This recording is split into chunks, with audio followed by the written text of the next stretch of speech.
Hola nuevamente amigos, bienvenidos a otra cápsula de nutrición con Leo Martínez. Próximamente estaremos hablando de diabetes y para ello en este post en especial te traigo 5 datos importantes acerca de la glucosa que nos van a permitir entender mucho mejor los próximos videos al respecto. No te lo pierdas.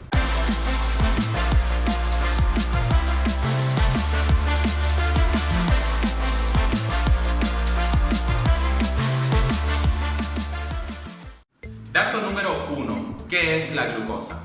La glucosa es un hidrato de carbono simple. Eso significa que es un monosacárido, lo cual, recordemos, es la unidad estructural de un hidrato de carbono.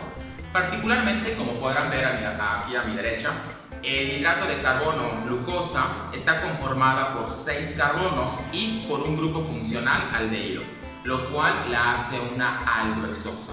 Y es particularmente esta estructura química lo cual le va a dar diversas funciones a la glucosa en nuestro organismo.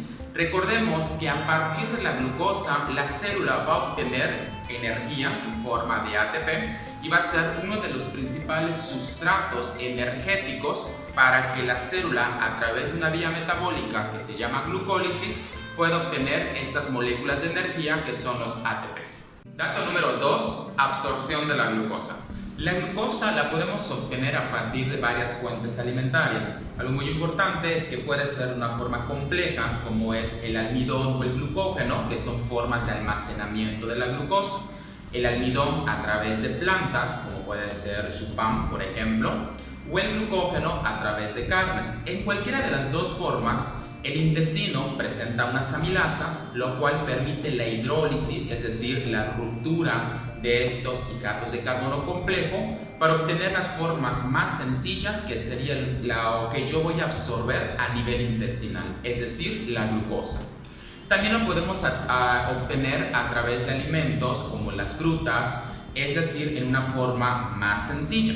Y esto permite que una vez que nosotros lo consumamos, la absorción de la glucosa, tras que no pasa por un proceso digestivo como el almidón o el glucógeno, se puede absorber de una forma más rápida.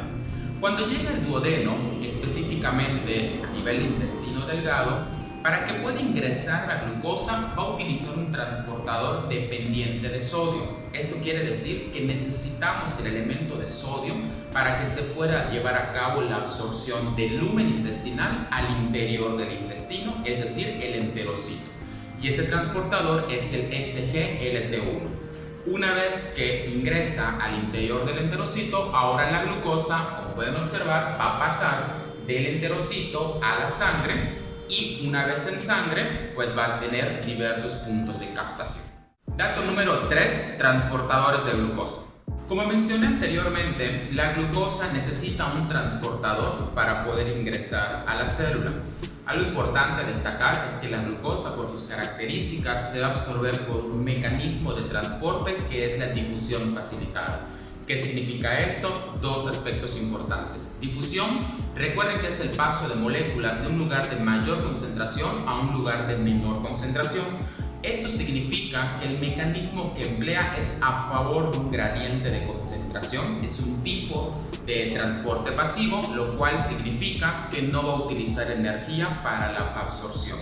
Por el otro lado, el decir que es difusión facilitada implica también que necesita una proteína de canal, tal como podemos observar en la figura, para que pueda la glucosa ingresar. Recordemos que está atravesando una membrana que es una doble capa de fosfolípidos y por ende en medio hay un bloque de grasa que son los ácidos grasos. Eso implica que por la característica hidrofílica que tiene la glucosa necesita una proteína de canal para poder ingresar y ese ingreso me permita no tener contacto con la parte lipofílica que son los ácidos grasos. Ahora bien, estos transportadores se clasifican en dos tipos: los GLUT, que son transportadores de glucosa, que se conocen actualmente más de 13 GLUTs, y los SGLT1. El SGLT, que existe en su forma 1 y en su forma 2, el 1 que sirve para ingreso de la glucosa desde el lumen intestinal al enterocito, y el 2 que lo encontramos en túbulos renales para excretar la glucosa a través de la orina. Dato número 4. Captación de la glucosa. Una vez absorbida la glucosa, Específicamente, o más bien particularmente, dos órganos en específico lo van a captar mayoritariamente, obviamente no de forma exclusiva, que son el hígado y el páncreas. A diferencia de los tejidos periféricos como el músculo esquelético y el tejido adiposo, el hígado y el páncreas tienen características bioquímicas que les permiten captar de primera mano la glucosa. En una primera instancia es el tipo de transportador GLUT que tienen. Hígado y páncreas tienen un GLUT2, que es un GLUT no dependiente de insulina, a diferencia de músculo esquelético y tejido adiposo, que tienen un GLUT4 dependiente de insulina, lo cual significa que no se encuentra en la membrana y que necesitan la señal de la insulina para poder translocar a la membrana. Por el otro lado, a diferencia de los tejidos periféricos, el hígado y el páncreas tienen una enzima particular que se llama glucosinasa, la cual es la responsable, recuerden, de fosforilar la glucosa en el carbono 6, y eso impide, una vez que la glucosa ha entrado al interior de la célula, pues que tenga un flujo retrógrado y vuelva a salir de ella por el mismo transportador, a diferencia de los tejidos periféricos que presentan exocinasa. Es decir, una está fosforilando por el mismo término de glucosinasa, fosforilo glucosa. En cambio, una exocinasa que tiene una cinética diferente y que con mucho sustrato se satura con mayor velocidad, en el caso particular de la exocinasa, por la definición bioquímica, va a fosforilar a cualquier exosa. Entonces, aunque las dos llevan a cabo el mismo trabajo, fosforilar el carbono 6, una, en el caso de la glucosinasa, permite captar mayor volumen o mayor concentración de sustrato, a diferencia de la de los tejidos periféricos.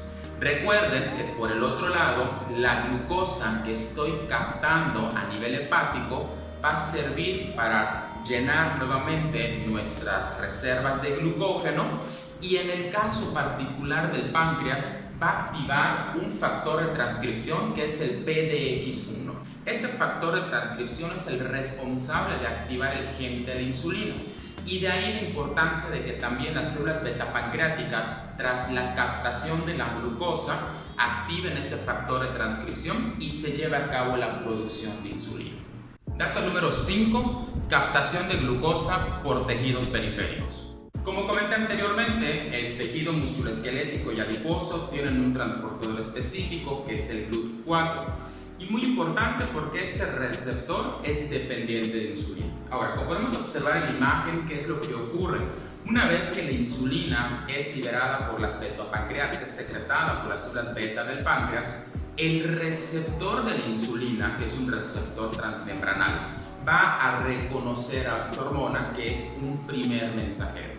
Y como podemos observar, desencadena una señal, lo cual va a permitir que tras la señal recibida por la insulina, los adipocitos y las células del tejido del músculo esquelético, los miocitos, reconocen la señal dada por la insulina, lo que va a hacer que esa célula active el gen del GLUT4. GLUT4, recuerden, este es un transportador. Entonces, una vez que el gen está activado, se produce ese transportador y se va a translocar a la membrana plasmática de esas células, lo que va a permitir el ingreso de la glucosa a su interior para que posteriormente ya sea metabolizada por esa célula. Ese es un punto crucial e importante de la resistencia a la insulina, porque finalmente lo que ocurre en una persona con diabetes es que es este receptor en tejidos periféricos particularmente que por alguna circunstancia deja de reconocer a la hormona insulina, lo cual no permite que se lleve a cabo esa señal que me dice produce el GLUT4, y por ende, al no estar el GLUT4 en la membrana plasmática, la glucosa en esos tejidos no puede ingresar y se dan esas características fenotípicas de la diabetes, como la hiperglucemia, a una fatiga, un cansancio, porque no está presente la glucosa en esos tejidos periféricos. Y particularmente de esto estaremos hablando en un siguiente video, en donde con esos datos que ya saben de la glucosa se podrá comprender mucho mejor lo que es resistencia a la insulina. Recuerden que estaremos hablando particularmente de diabetes mellitus. Para ello, este video introductorio acerca de las 5 características principales de la glucosa les va a permitir desenmarañar todas esas alteraciones bioquímicas de importancia para entender esta enfermedad. No se pierdan el siguiente video, donde estaremos hablando de todas las alteraciones bioquímicas que ocurren ahora a nivel del receptor de la insulina y que conllevan a esta característica de resistencia a la insulina. Entonces, nos vemos en el siguiente video. Les agradezco mucho por estar con nosotros en este video sobre los 5 datos de la glucosa. No olvides suscribirte o oprimir la campanita para recibir las notificaciones de cada uno de los videos que estamos produciendo para ustedes. Muchas gracias y nos vemos en el siguiente video.